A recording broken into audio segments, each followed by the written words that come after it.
Assalamualaikum warahmatullahi wabarakatuh. Salam menurut saya dan selamat pagi. Baik, kali ini saya akan mempresentasikan hasil seminar pendidikan profesi guru yang berjudul menulis cerpen pada media pembelajaran budaya lokal. Nama Gede Andi Gunawan.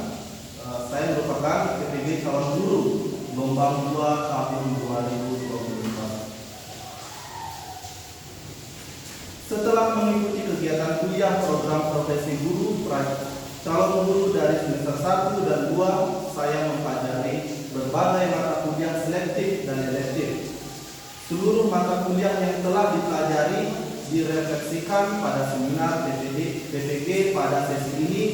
Saya memilih satu mata kuliah yang dianggap paling unggul dan bermakna, yaitu mata kuliah prinsip pengajaran dan asesmen 2. Ada 5 elemen yang saya rampung dalam presentasi ini. Yang pertama ada identifikasi diri, hasil refleksi mata kuliah, desain inovasi, rencana tindak lanjut, dan yang terakhir paradigma makna guru. Identifikasi diri mencakup visi kami dan visi saya sebagai seorang guru. Visi untuk pendidikan Indonesia. Pendidikan harus mengedepankan pengembangan karakter, kreativitas, dan keterampilan berpikir kritis sehingga mampu menghasilkan generasi yang kompeten, berdaya saing global, dan berintegritas tinggi. Visi sebagai guru, saya berkomitmen untuk terus belajar dan mengembangkan diri agar dapat menghadirkan metode pengajaran yang inovatif dan relevan dengan kebutuhan zaman.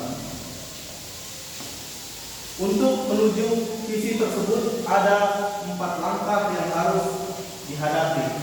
Langkah yang pertama, pengembangan diri, praktik secara langsung, beradaptasi, dan terakhir evaluasi diri. Refleksi mata kuliah yang dipilih. Selama mengikuti PPG calon guru, saya mendapatkan banyak pengalaman bermakna, khususnya dalam memahami pentingnya pendekatan CRT.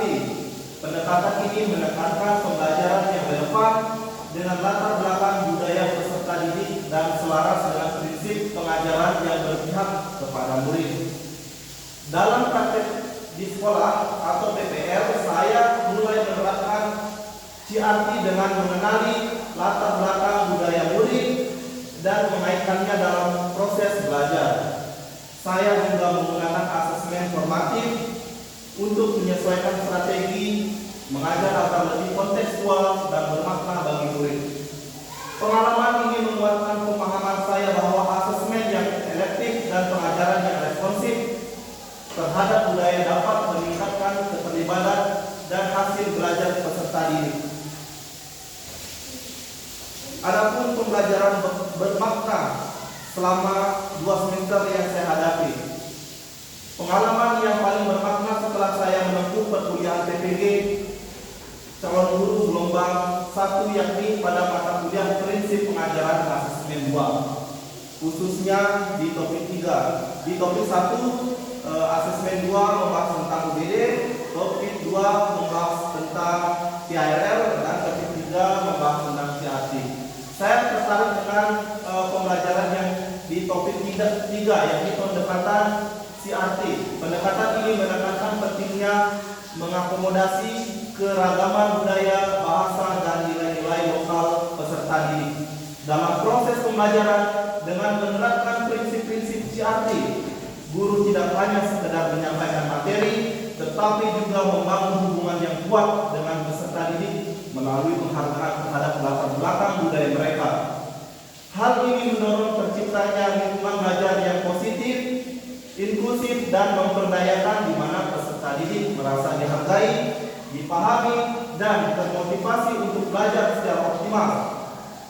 Pendekatan ini sangat relevan untuk diterapkan dalam konteks pendidikan di Indonesia yang kaya akan keragaman budaya sehingga pembelajaran menjadi lebih bermakna, kontekstual, dan mampu membentuk karakter serta identitas bangsa. Di mana saya percaya identitas kebudayaan itu adalah identitas diri kita.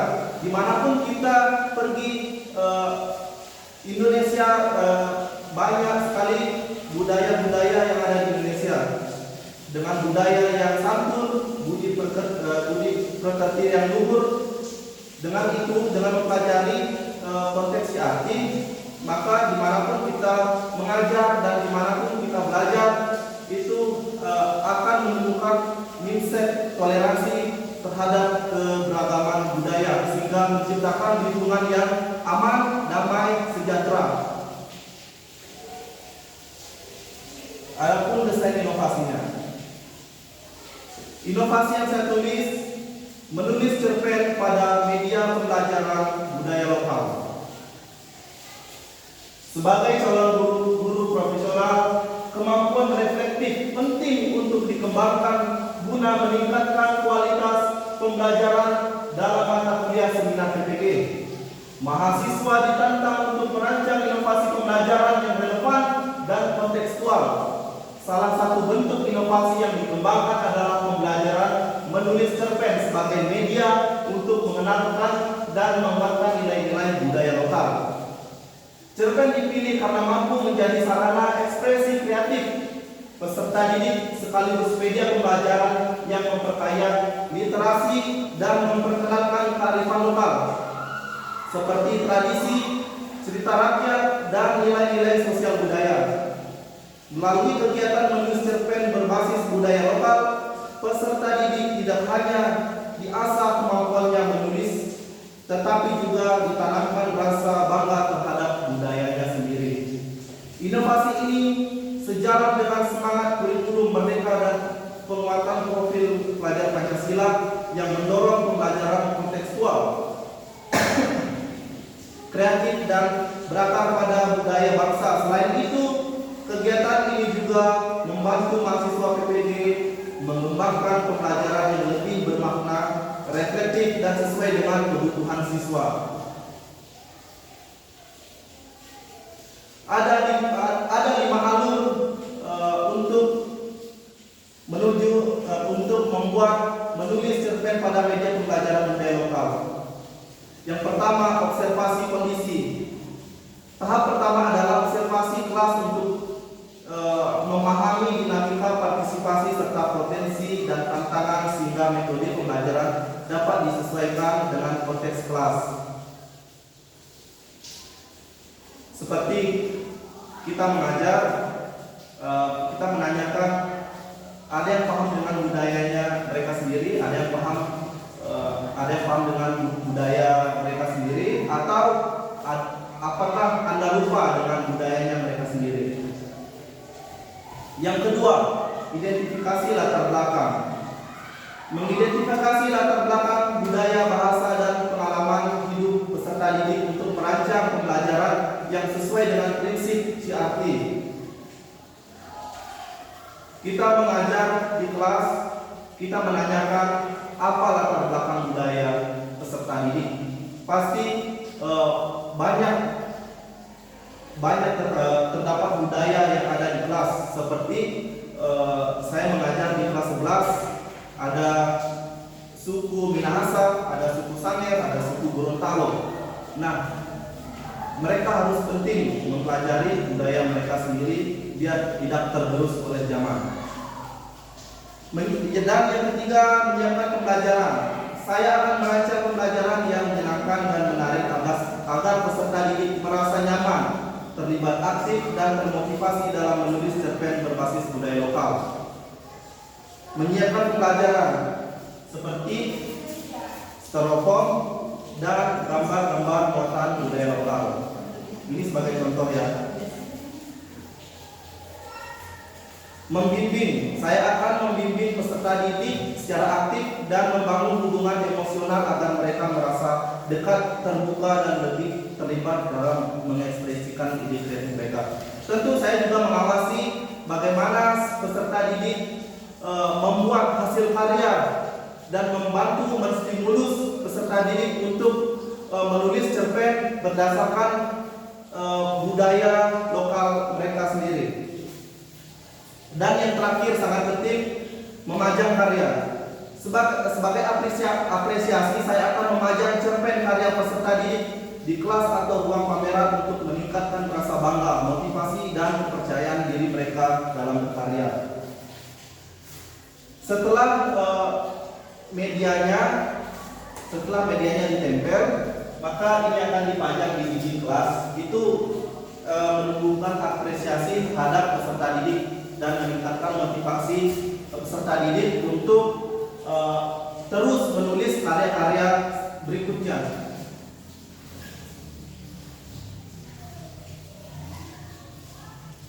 Desain inovasi pembelajaran. Contohnya yang saya berikan gambar rumah adat di Sulawesi Utara. Itu peserta didik harus menulis cerpen berdasarkan tema rumah Wale Wangko dan rumah Bolang Mondo. Tentu fakta-fakta dari budaya atau struktur dari rumah tersebut harus diisi di dalam sebuah cerpen tersebut. Secara tidak langsung, maka peserta didik dapat mempelajari makna dan tradisi dari rumah adat Wale Wangko dan rumah Bolang Mondo. Tentu tidak hanya rumah adat, tentu bisa kita tambahkan juga bunaken yang ada di Sulawesi Utara. Ada bunaken, ada baju Habasara. Seperti contoh kalau bunaken, peserta didik harus membuat suatu cerita pendek bertema bunaken. Tentu dia harus menuliskan fakta-faktanya kalau bunaken itu adalah lautan yang banyak ikannya, bukan pegunungan.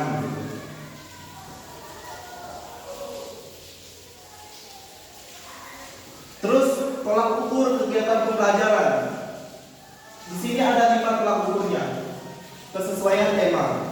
Yang pertama, cerpen mengangkat budaya lokal secara tepat dan relevan. Yang kedua, struktur cerita, alur jelas dengan unsur cerpen lengkap. Yang ketiga, nilai budaya, mengandung kearifan lokal dan pesan moral dari budaya yang diangkat. Yang keempat, kreativitas, cerita orisinal, menarik, dan tidak menjiplak. Tentunya tidak boleh melihat di Google, harus peserta didik berpikir menurut pengalaman fiksi maupun non-fiksi untuk membuat cerpen. Yang kelima, penggunaan bahasa sesuai kaidah, komunikatif, dan mendukung suasana cerita.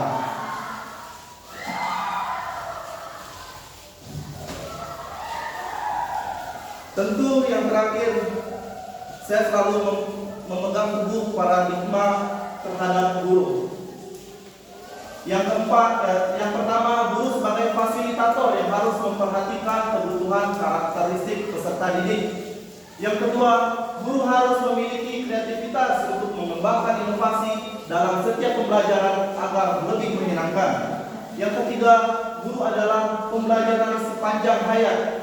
Dan yang terakhir, guru tidak hanya mengajarkan pengetahuan, tetapi juga membina karakter siswa agar menjadi manusia yang beriman, berakhlak mulia, dan berdaya saing. Itulah presentasi saya. Mohon maaf apabila ada kesalahan. Saya tutup dengan ucapan Om Santi Om Santi Santi Santi Om Assalamualaikum warahmatullahi wabarakatuh dan selamat pagi.